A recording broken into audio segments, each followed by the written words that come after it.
Okay. 5 days after the wedding, we finally moved the moss wall up to my back deck out of the garage because it needs light.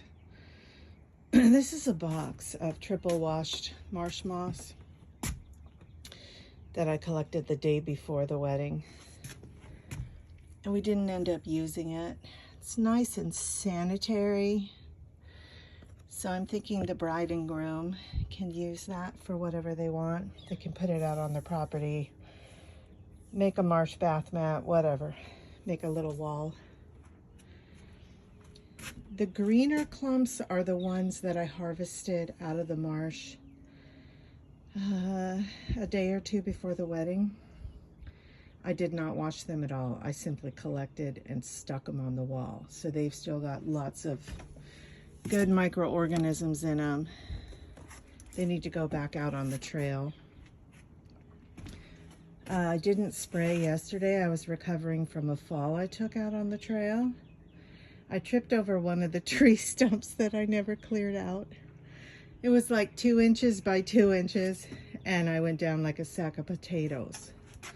So I've been resting because I bruised a rib or two. I think that piece came off of the wall when we moved it. This was fresher harvested moss. You can tell it hasn't been rinsed. It's still got all the, you know, the marsh mud, quote unquote, substrate under it, whereas this stuff is very light and delicate and clean, quote unquote. Doesn't have anything solid underneath it because we had rinsed all that out of the other. So this is perfect to go back out on the trail with those other dark green pieces. These ones have hopefully adhered to this by now. And so they're literally in pieces, and I had them working indoors in boxes. But you can see when I harvested them, I kept the substrate, and it's been sitting in it all winter. I'm thinking I'm gonna put these along the trail. The marsh moss, thread moss, whatever scientific name it has, it likes a lot of moisture. The stuff that I put in my front yard isn't doing super well. Look at my little zip ties, pipe cleaner, threaded in and out, and then I tried my hand at crocheting it in. That didn't go super well. I never quite got the rhythm. So there's another piece. It's obviously overly attached with those zip ties. I can remove those. I can remove the heavy duty staples that are made for construction, for sealing in wires, cable, and so forth in construction. But it works for moss. It's way heavier duty than the floral ones. These floral ones were difficult to work with. First of all, they're very long, and when you trim them, they go flying everywhere. And because I used for my foam backing some insulation panels, you know, they're not very thick. So you put it in, and it's sticking out the back going into the wood pallet. So it was very hard to get those to go in and be not so noticeable, right? This is the taller version of the wall. I think the wall at the venue, you can see where we used these to set it on that side and down there. So it's taller this way, and the wall with that on top would have been taller. Perhaps more noticeable. It seemed like in a lot of the pictures, the people just covered up the moss wall. So this was such a learning experience. And yeah, I'm gonna think long and hard before opening my mouth next time, because it's a lot of work. Oh my gosh. It was super fun, super rewarding. I would do it again, but I would need a team of volunteers to help me with it. For sure. Now these are on thicker panels, and I'm thinking the bride and groom might want to just take these panels home and use them on the wall and try to keep them alive. You see how the stuff with clay in the back wants to come out, whereas the marsh moss surrounding it kind of holds it in. I also have this panel right here. The two 6 inches tall by 60 inches wide. That will eventually adhere to that. I could remove this whole strip, place it down on the trail, nurture it, and I think it would be good to go for a future panel, as would all of these. I'm not taking the moss out of these panels.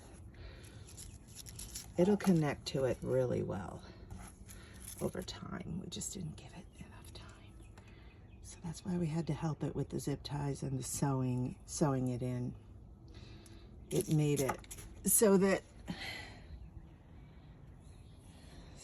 the moss wall did not fall apart. Okay, I'm a little bit dizzy. I need to sit down.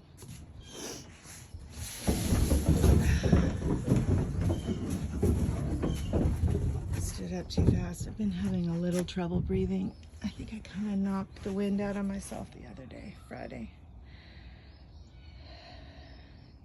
A bruised rib or two, perhaps. So magnolia flowers, they're drying out, they're falling off. And then the little shrubbery stuff that I thought was gorgeous, it just didn't really jump out during the event. You could see the A and the D with the photography lights. Thank God for the videographer bringing those. That saved the day. As you can see, I can reuse those foam panels for a future wall. I'm gonna keep those attached to the pallets. My husband did a great job with the drywall screws. He's got a lot of them in there, and I don't want him to have to undo all that.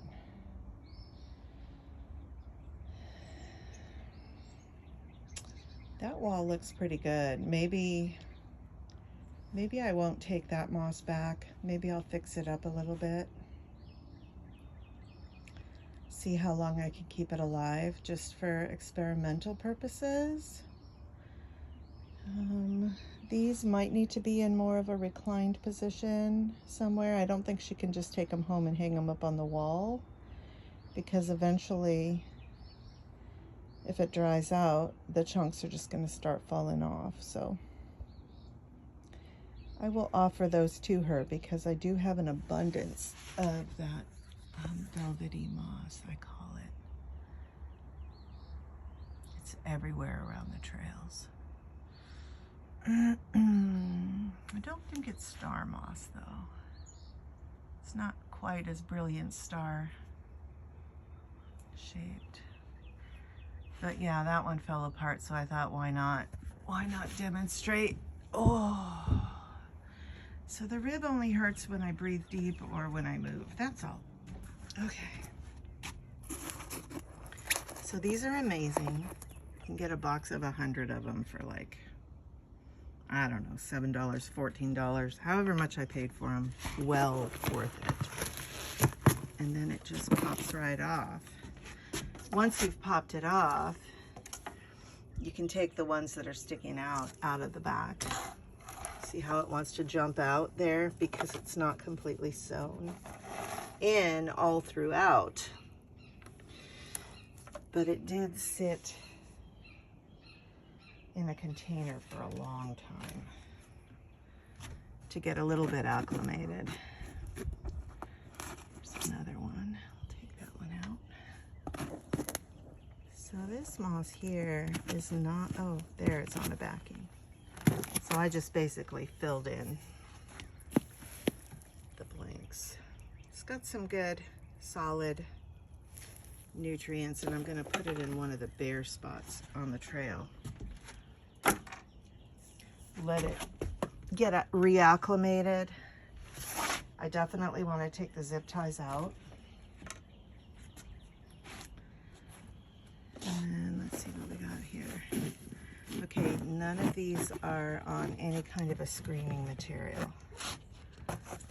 I put fresh on the top because I realized I was going to run out, since I needed to save some of these for table decor. But the table decor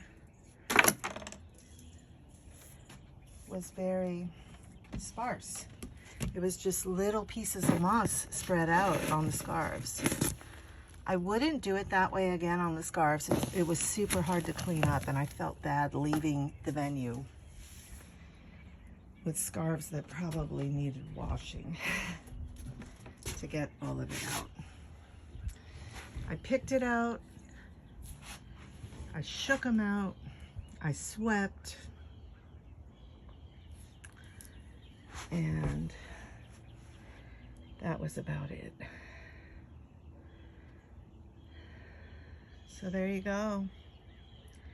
5 days out. That stuff is ready to go back out on the trail. That stuff is ready to go to the bride and groom when they're back from their honeymoon. The pallette's gonna go back downstairs. I'll spray this one with water. Fix it up a little bit. And just keep it out here for experimental purposes. All right, don't forget to like and subscribe for more moss posting, more trail posting, more discussion about the kind of moss that you can get here in Missouri or anywhere near where you live.